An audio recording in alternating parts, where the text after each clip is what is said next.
FOG number 81 is Adrian Vowles. Adrian played one Origin match for Queensland, coming off the bench at the MCG in Game 2 of the 1994 series.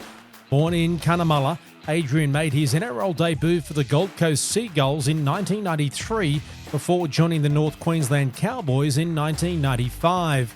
Adrian was named the Gold Coast Seagulls Player of the Year in 93. It's fair to say most of Adrian Vowles' rugby league success came in the English Super League with the Castleford Tigers. Adrian played over 140 games for the club in 2 stints, the highlight being named in the English Super League Dream Team of 1999, the same year he was the recipient of the Man of Steel Award. Well, Adrian Vowles, thanks for your time. What does it mean to you to be a FOG? It means a hell of a lot. As a kid, I listened to the first game on the radio with Dad. He'd told me about Queensland. I was getting beaten by New South Wales with Queensland players, and so we sat around the kitchen table in 85 Wick Street, Cunnamulla, and listened to that game on the radio. And that was when I said then, after that game, to myself that I'll play Origin one day. Even pipe dream, but that's what I said. And then we'd have to wait a couple of weeks to get the game on video before I actually saw that game. But we listened to it on the radio, and so yeah, to play for Queensland is massive. A lot of people don't get that chance, and I was the 81st player to do it, and no one can take that away from me. Well, let's find out how a kid from Cunnamulla ended up being FOG number 81. Tell us what it was like growing up in Cunnamulla.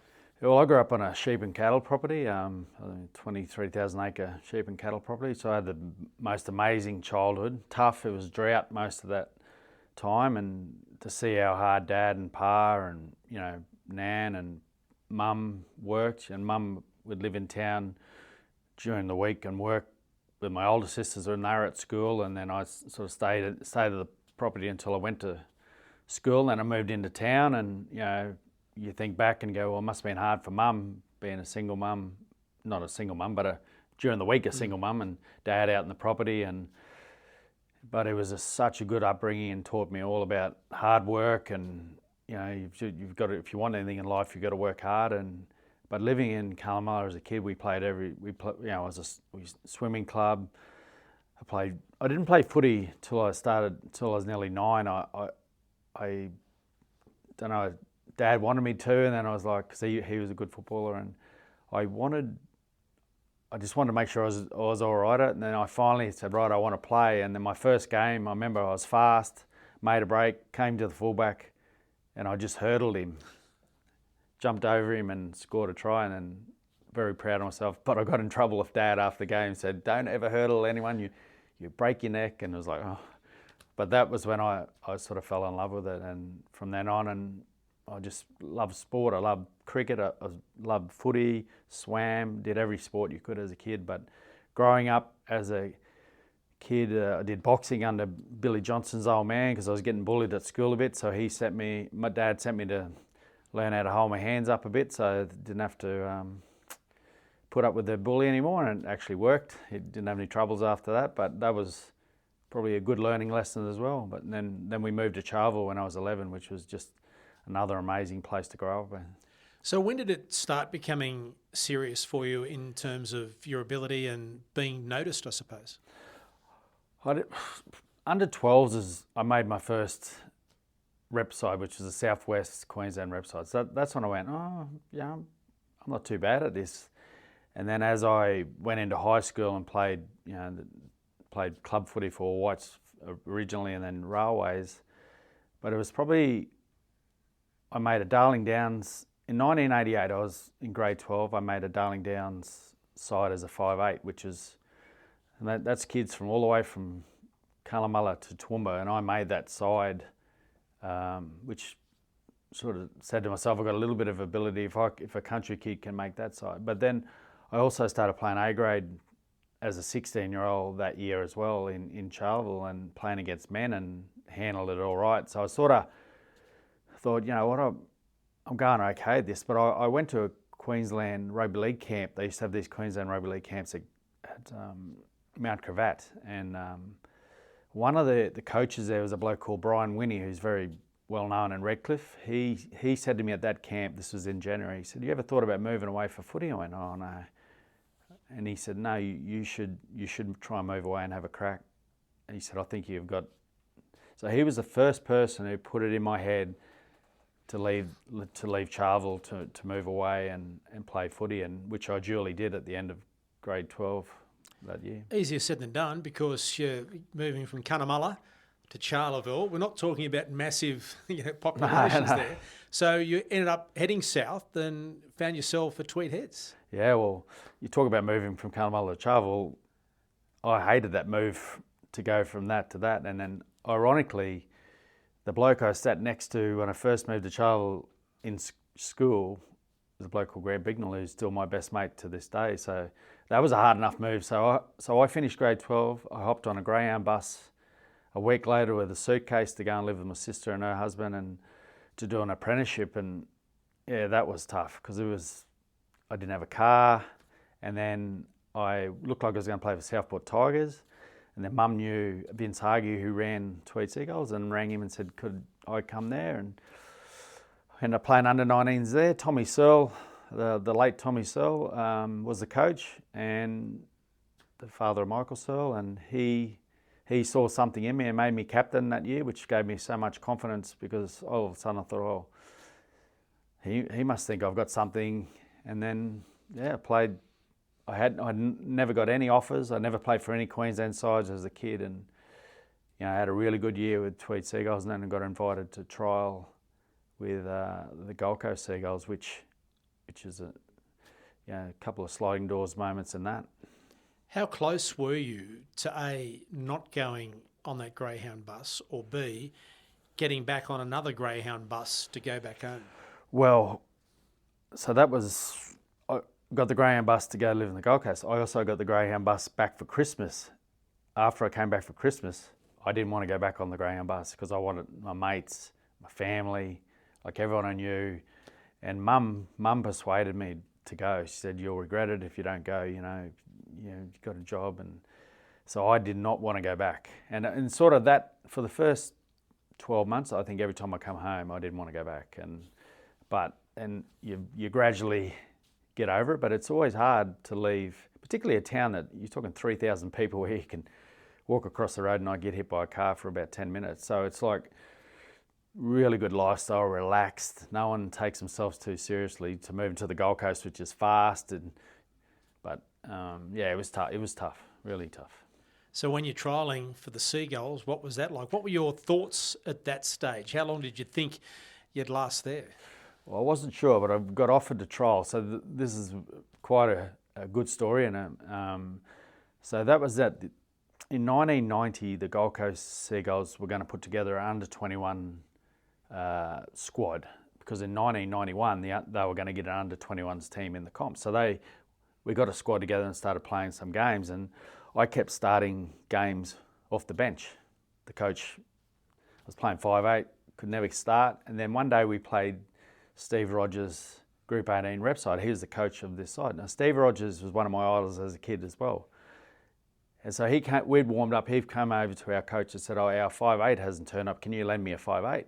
So my coach has gone, "Yeah, take him," pointed to me, and I've gone, "Oh, how good's this, Steve Rogers? I'm going to play for him."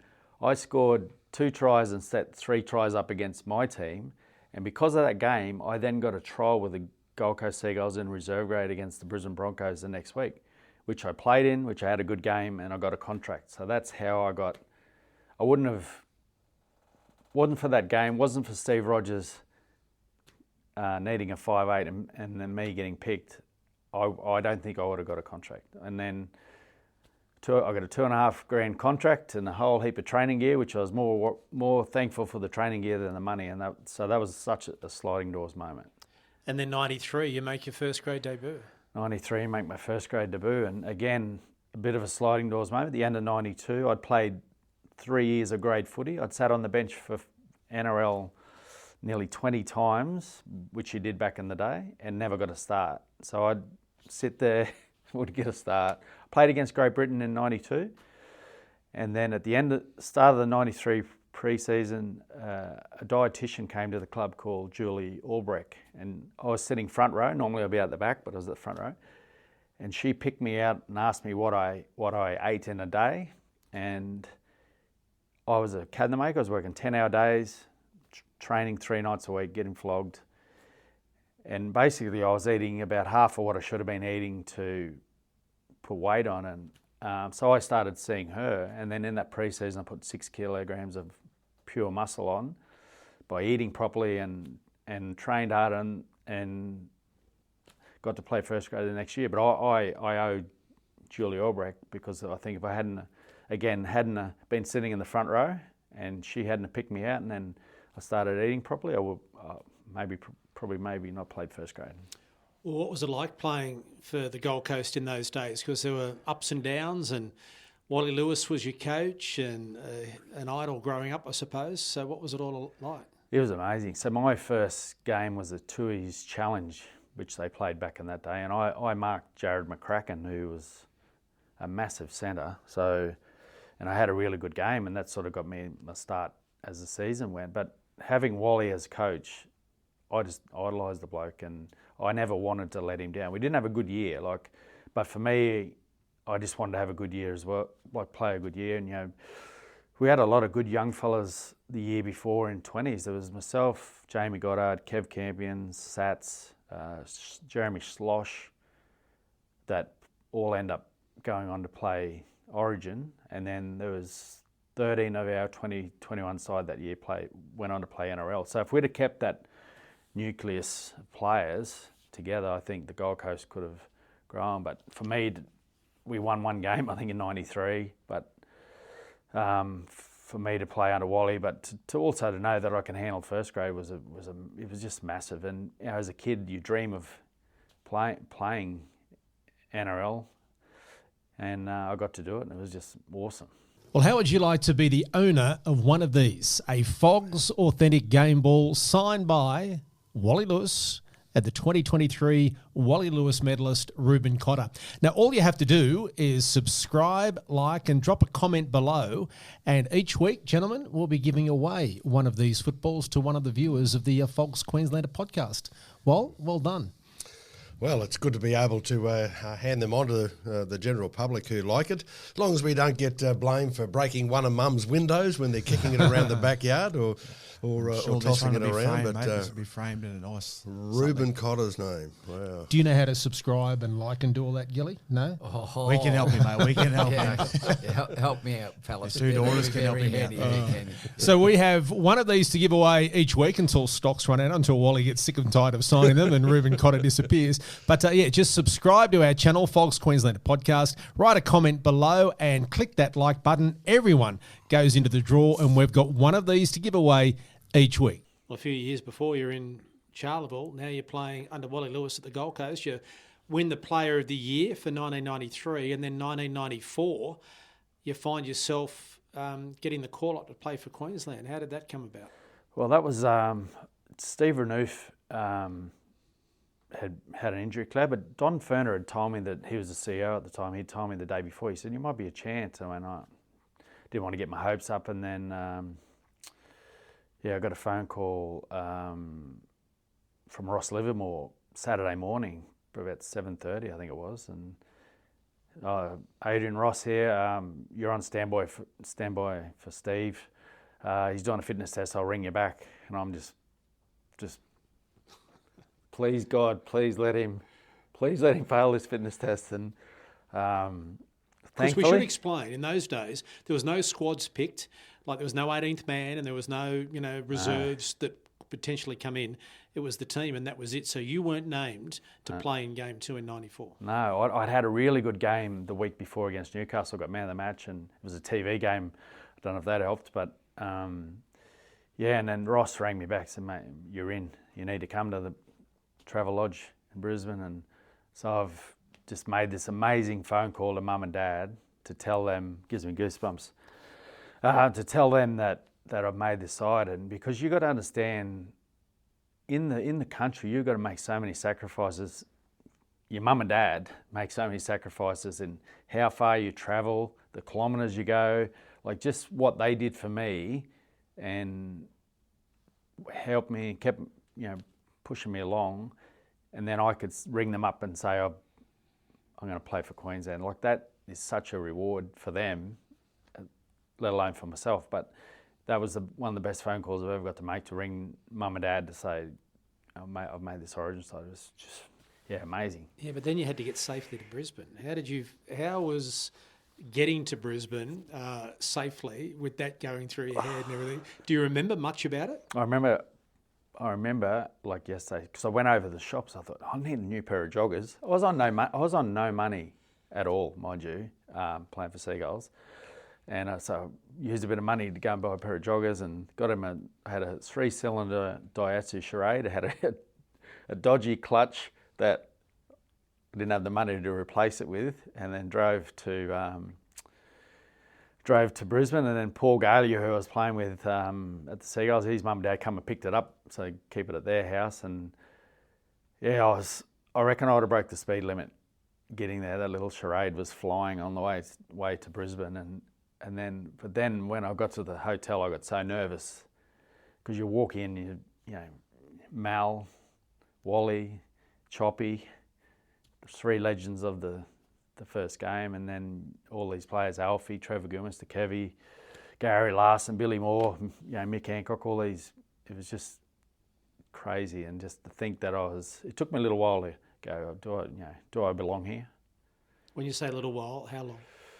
A couple of days, I reckon. It was like, once we started training, maybe then, but I got my gear and tried that on in front of the mirror, as you do, and that was pretty cool. And everyone was really, really good. And probably Mick Hancock was one of the blokes that sort of, once he knew I was a country boy, and we got on really well. Julian O'Neill, he was really good, and we sort of knocked around together back then and during the week. And I remember in Melbourne, he was sponsored by Puma, and we've gone to a Puma photo shoot, and with Shane Warne. Shane Warne was at the photo shoot, so that was pretty cool, I remember. So, but it was just amazing. And Wally was good, because I'd obviously played under him, and Choppy as well. He'd played at Seagulls as well.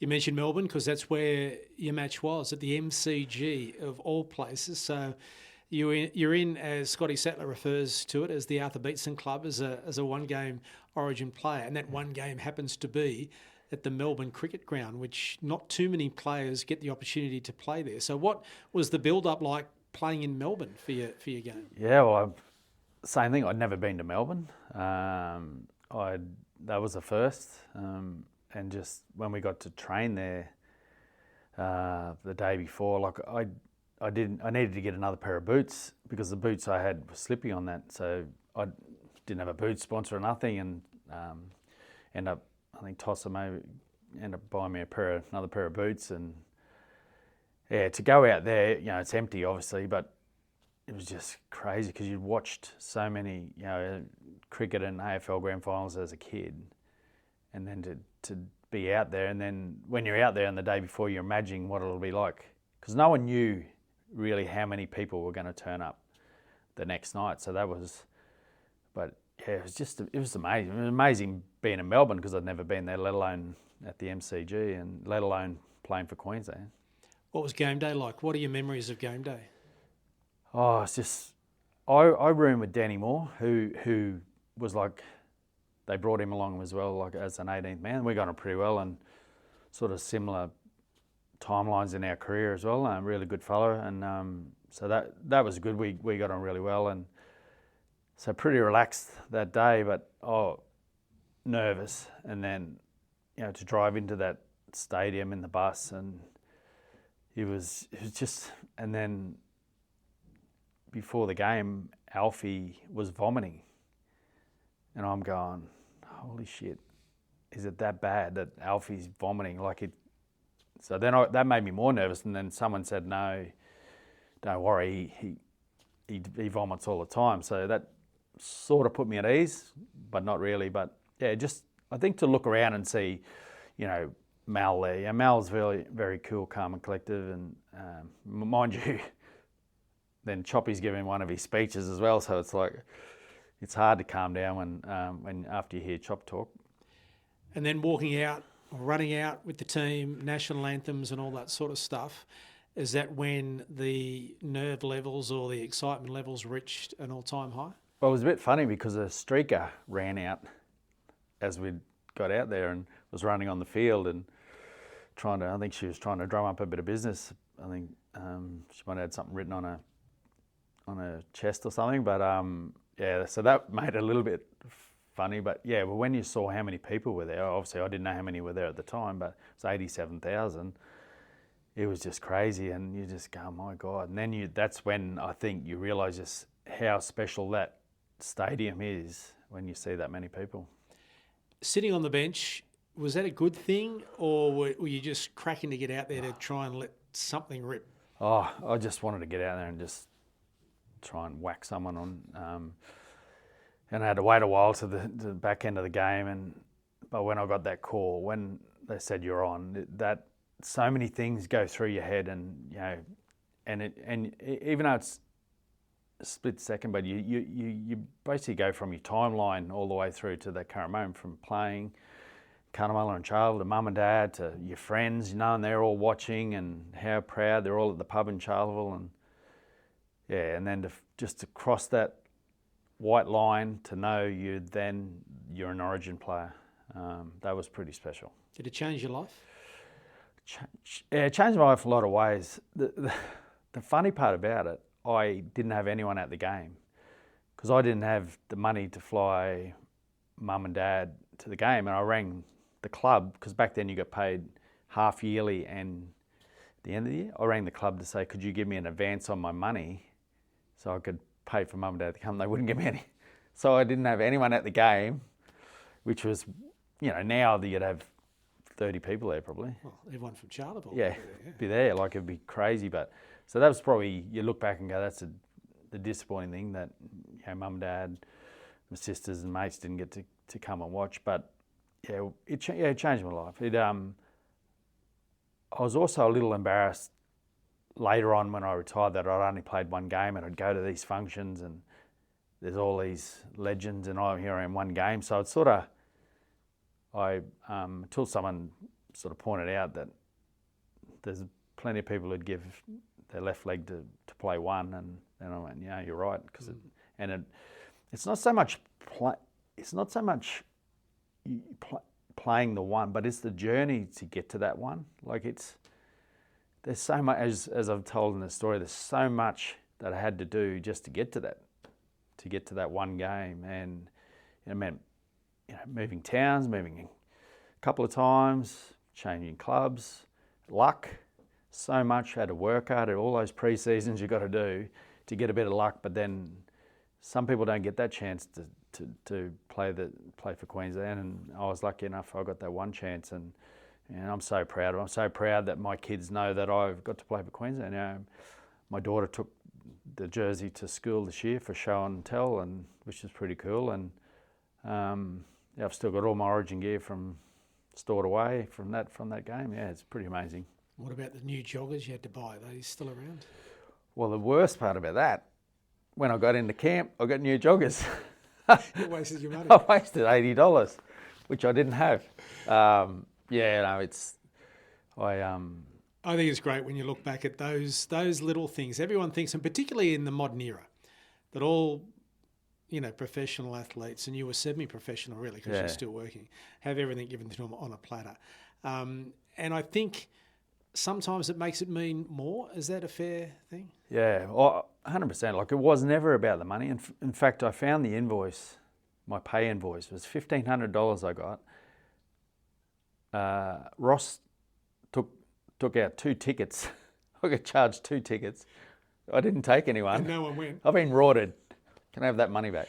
I think I made $750 after tax. But you pay $750. I'd pay $750 plus to play, and after you play that one game, you just want to play again. And probably a regret. I guess when I signed Super League, I could have signed, and I could have been a big chance of playing in Fatty's side, which, as someone who I idolise as well, that would have been pretty cool. But I've got the one, and I'm glad. And as Sats has said, Arthur Beetson only played one. Yeah, I suppose it would have been even worse if you hadn't played that one and you're signed with Super League and you're thinking, oh, maybe I could have got. Yeah. At least you have that.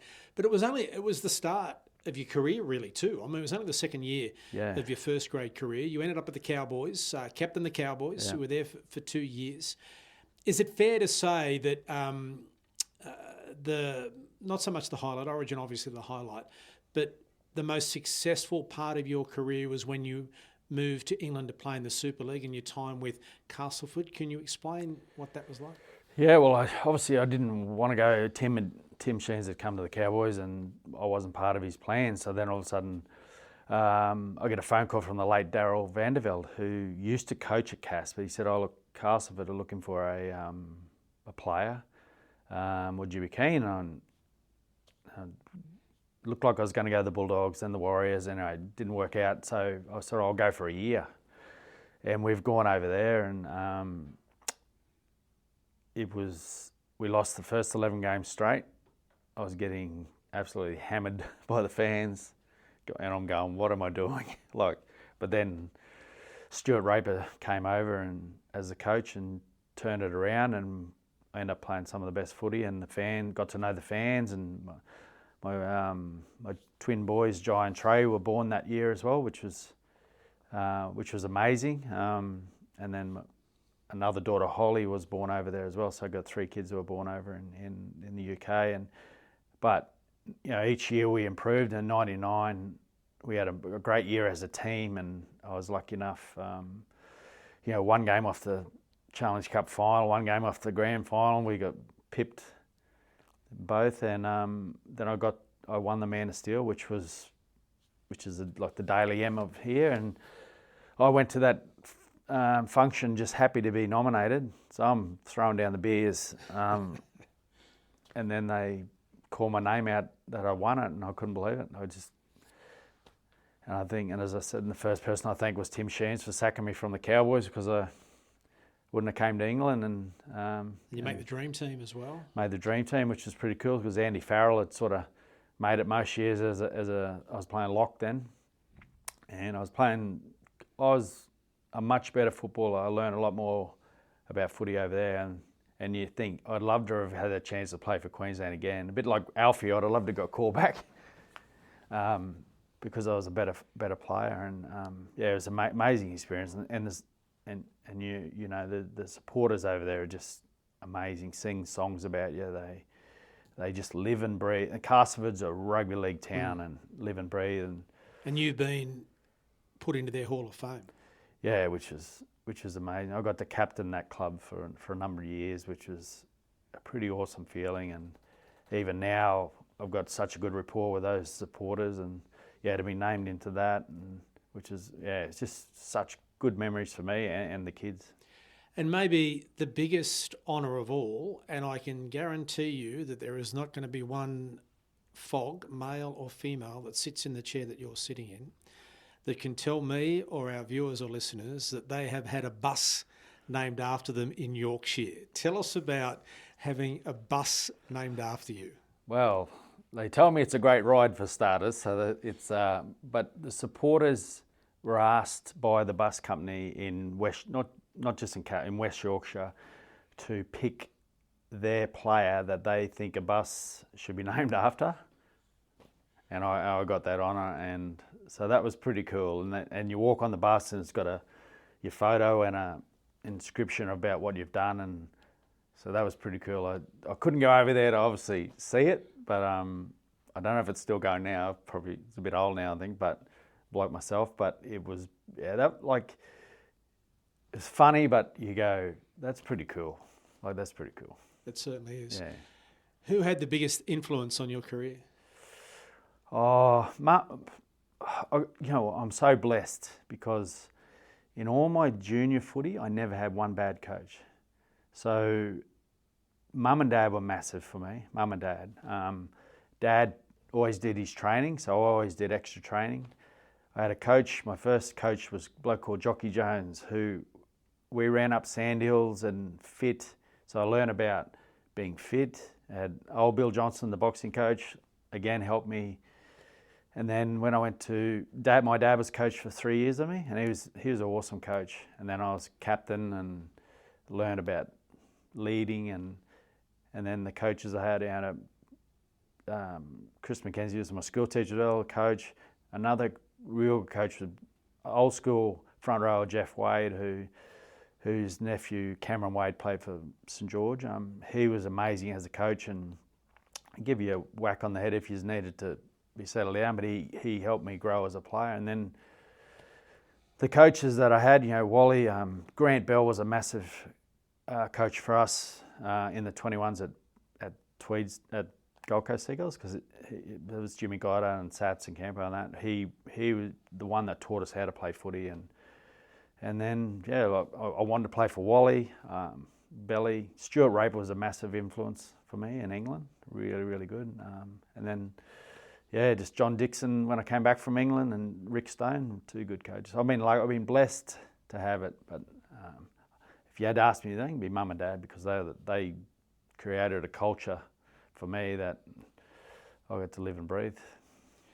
What do you reckon that kid who was sitting at the dining room table with his dad in 1980 listening to Origin 1 would have thought if 40 odd years later he walks into FOG's building and his name's up on the wall alongside Wally Lewis, Arthur Beetson, Gene Miles, Chris Close, you name it, they're all up there.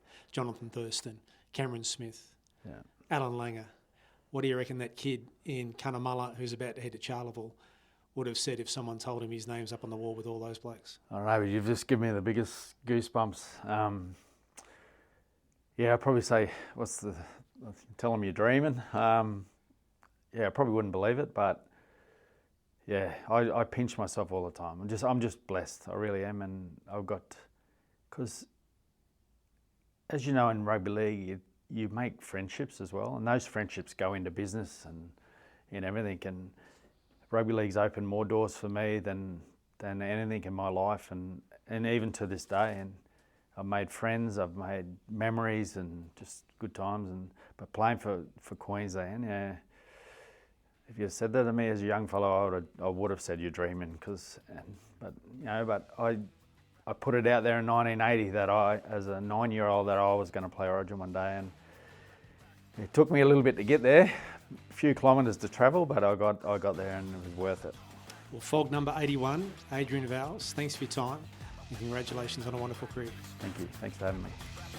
Thanks for watching this episode of the FOG's Queenslander podcast. If there's a FOG you want to hear from, leave a comment to let us know. And don't forget to like and subscribe so you don't miss any of our videos.